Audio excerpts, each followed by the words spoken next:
Welcome to the PvP tutorial. Here you will learn everything you need to know about PvP.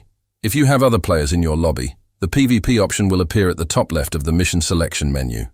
You can now either select a player from the drop-down menu at the top left, who will play the creature, or you can choose the dice, which will randomly select a player who will then play the creature.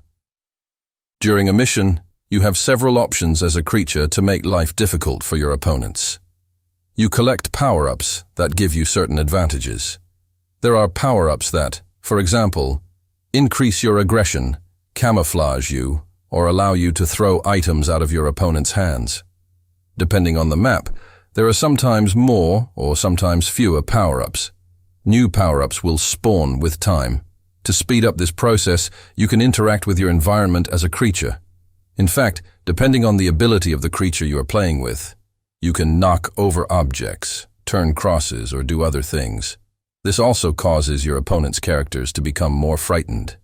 You carry out these interactions by tapping the numbers on your keyboard. On the right, you can see which interactions you can perform and which number you should press for each interaction.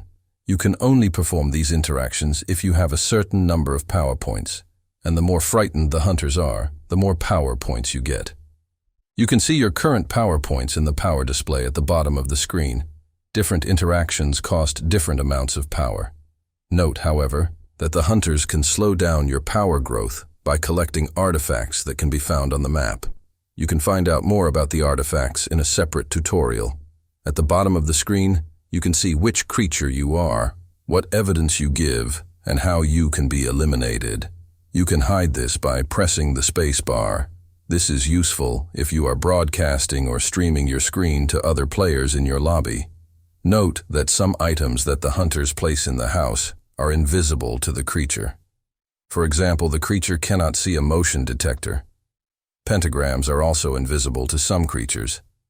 Some creatures cannot enter pentagrams, otherwise you move around the map as a creature just like a player. As with the hunters, the main interaction button is left click. Use the left click to attack a hunter during a hunt. The hunter must be within your range, and there is a cooldown for attacks. The cooldown is shown in the lower area of the screen. In addition to the mentioned power display, you will also find a life display and your current aggro level there. When the aggro level is full, a hunt starts. Without power-ups, you have no influence on the start and duration of a hunt.